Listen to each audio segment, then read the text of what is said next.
Agora são 7 horas e 26 minutos e vamos fazer contato com o coordenador adjunto do Fórum Gaúcho de Combate aos Impactos dos Agrotóxicos, colaborador da campanha permanente contra os agrotóxicos e pela vida e membro da Associação Brasileira de Agroecologia, Leonardo Melgarejo.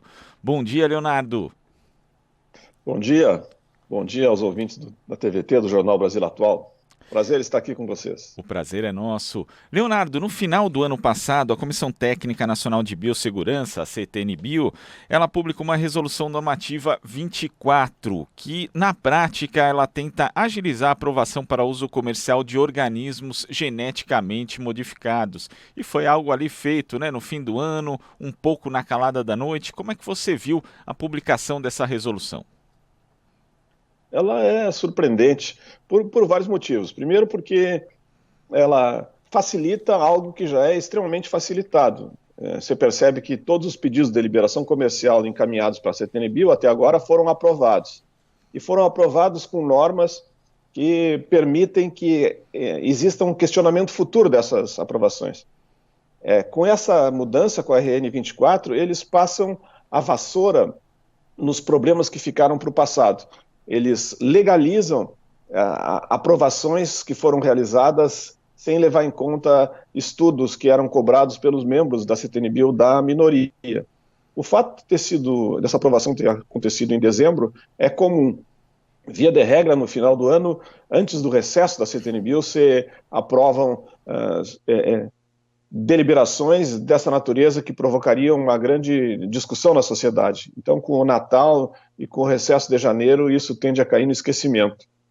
Também é surpreendente o fato de que essa deliberação foi aprovada por unanimidade, o que nos sugere que boa parte dos membros da CTN-Bio não se deram conta do que estava ocorrendo ou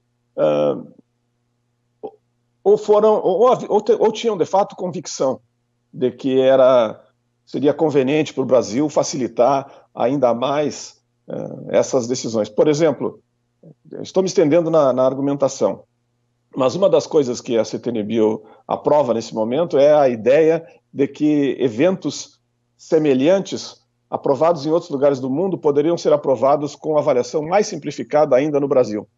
O fato é que um evento semelhante, na modificação genética, é muito difícil de ser compreendido, porque existe a parte do gene que foi transformada, que é responsável pela expressão de uma proteína, por exemplo, e existem outras partes que são responsáveis pelo grau de expressão, pela correlação com outras formas no interior da planta.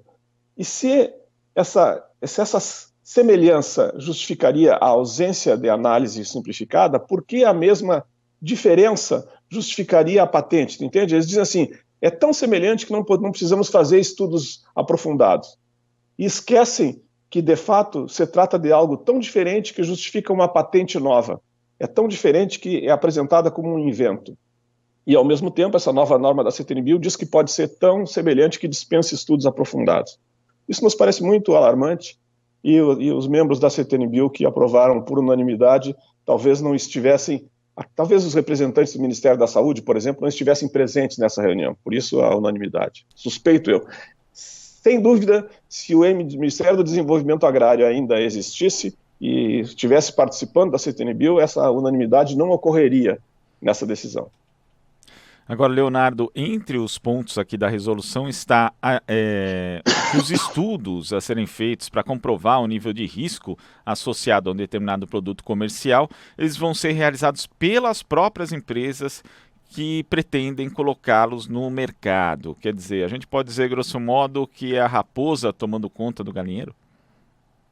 Essa expressão ela se aplica, embora, de fato, até o momento, as próprias empresas realizassem os estudos ou contratassem laboratórios para realizar esses estudos. Essa prática já vem se mantendo há mais tempo. A introdução alarmante é a ideia de risco negligenciável. Eles dizem que agora pode ocorrer situações em que o risco seja tão pequeno que possa ser desprezado. Esse risco pequeno é uma coisa muito difícil de ser aceita. Normalmente, quando você fala em risco, você fala em probabilidade de ocorrer. Então eles dizem, a probabilidade pode ser tão pequena que que o risco seja negligenciável. E uma probabilidade pequena num país com 200 milhões de habitantes sempre pega muita gente. Então, primeiro, é um tanto alarmante que se introduz essa ideia de risco negligenciável. Mas eles apresentam outro conceito também. Eles dizem que o estudo terá que ser feito quando o risco tiver uma probabilidade concreta de acontecer. Eu estou entendendo que eles chamam de probabilidade concreta de certeza. Então, estou entendendo que eles afirmam que há duas situações. Uma onde existe a certeza de que o transgênico cause problema, e nesse caso tem que estudar para ver se causa, e outro onde eles dizem que o número de pessoas afetadas pode ser muito pequeno, porque o risco, a probabilidade pode ser muito pequena. E nesse caso pode dispensar o risco, danem-se essas pessoas, que numa grande população podem ser muitas. Essa me parece uma introdução que mereceria preocupações do Ministério da Saúde. Mas, Leonardo, então, pelo que você está falando, esses conceitos, tanto de risco pequeno como de risco concreto, são bastante fluidos aí. A gente não tem uma certeza em relação ao que eles podem significar num estudo desses, por exemplo. Me parece que esses conceitos, eles são enganosos. Eles são estabelecidos para dar uma falsa ideia de cientificidade numa decisão que atende interesses políticos e que não segue as normas científicas que nós imaginaríamos que deveriam ser seguidas por uma comissão científica. Aparentemente, as alterações nessa RN24, elas atendem uma tendência nova no campo da biotecnologia. Essa tendência nova faz com que os novos objetos de pesquisas migrem das plantas geneticamente modificadas para os micro-organismos geneticamente modificados. Então, a planta de milho que a gente pode enxergar na natureza, se apresentar algum efeito colateral, vai ser percebido. Mas uma bactéria, uma microalga, isso nós não vamos enxergar. E esses estudos simplificados vão ser feitos com esses micro-organismos.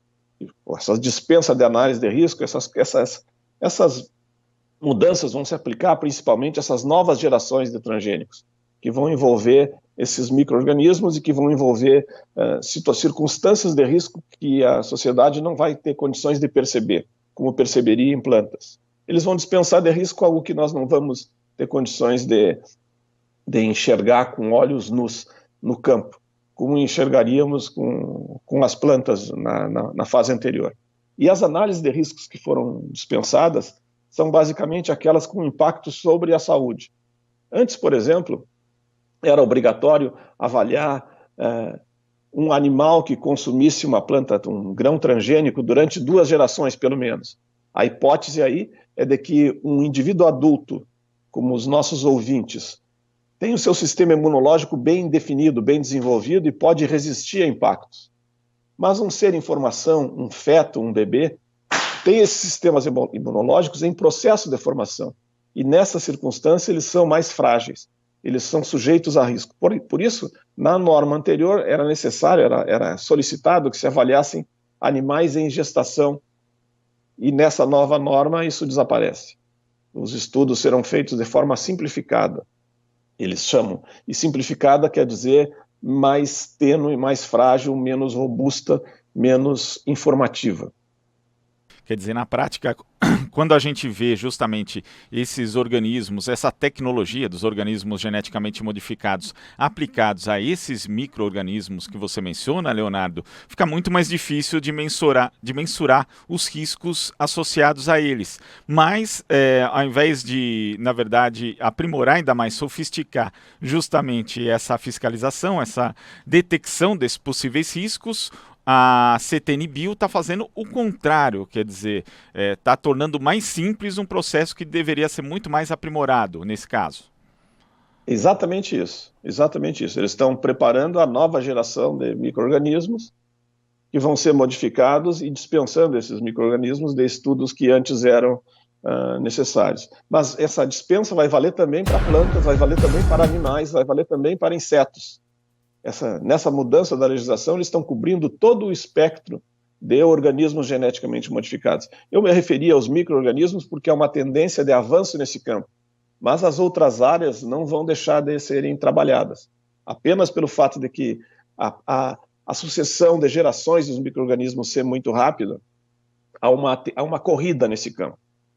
mas continuam estudando modificações em plantas, continuam estudando modificações em animais, em peixes e insetos, em todo o espectro de seres vivos. E essas novas normas vão se aplicar a todos esses organismos. Então, estudos que nunca vieram a campo no Brasil, por exemplo, com cavalos, com vacas, esses estudos vão poder ser realizados de forma simplificada agora. Se algum país pequeno, mais subordinado aos interesses das biotecnologias, aprovar um organismo geneticamente modificado, de forma conveniente, associada à sua legislação local, o Brasil pode chamar, a CTN-Bio pode reivindicar o fato de que essa aprovação já ocorreu para aplicar essa norma de que aqui deveria ser realizado de forma simplificada. Muito perigoso isso, muito atentatório à soberania nacional.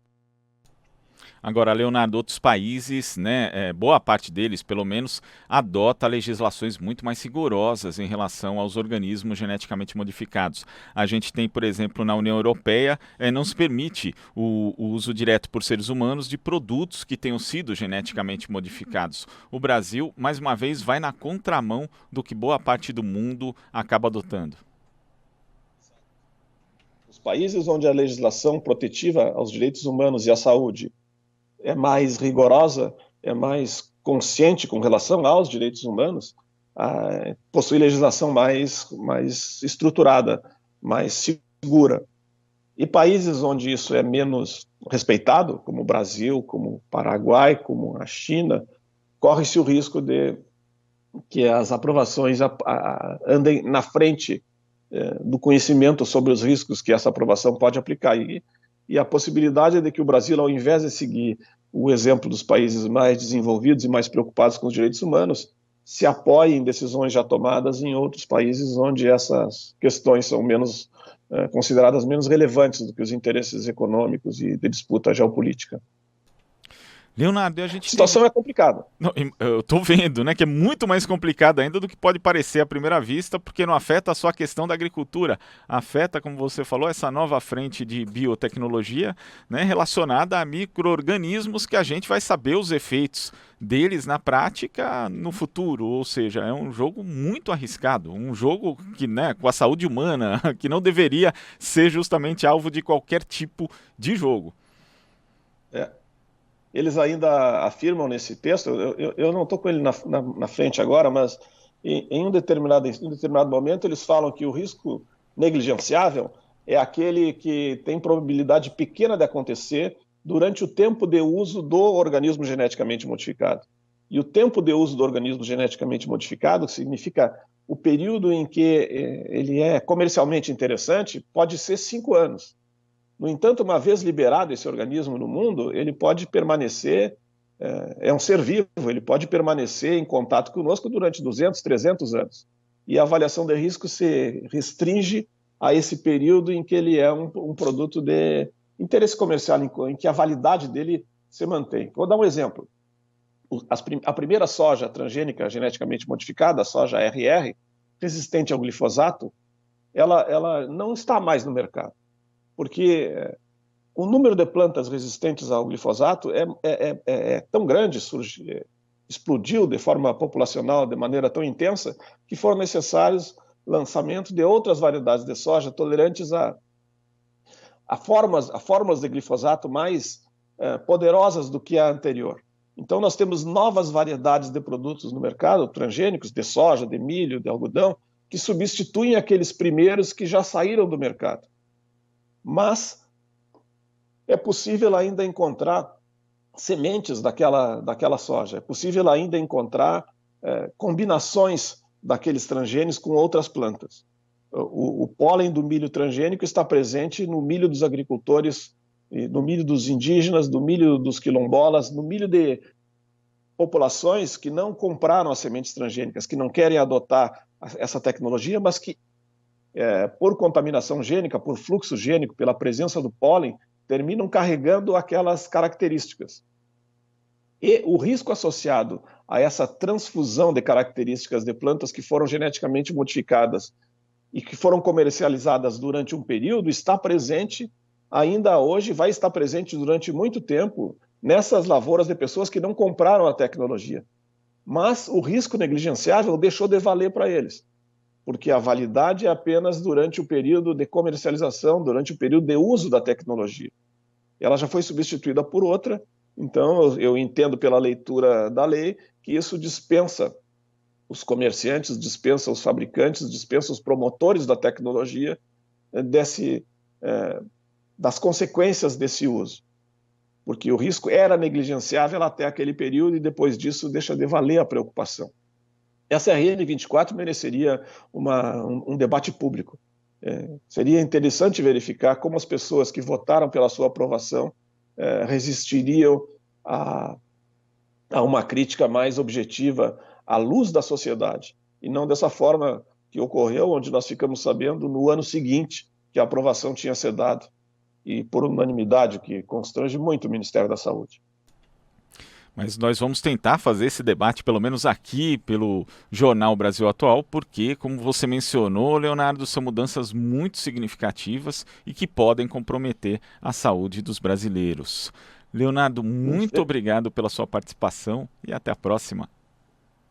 Agradeço a oportunidade, agradeço o Jornal Brasil Atual por tentar esclarecer a sociedade a respeito do que vem acontecendo de maneira muito pouco clara, de forma acelerada agora no governo Bolsonaro. Os riscos que vão sobrevir depois desse período de trevas levarão muito tempo para serem corrigidos.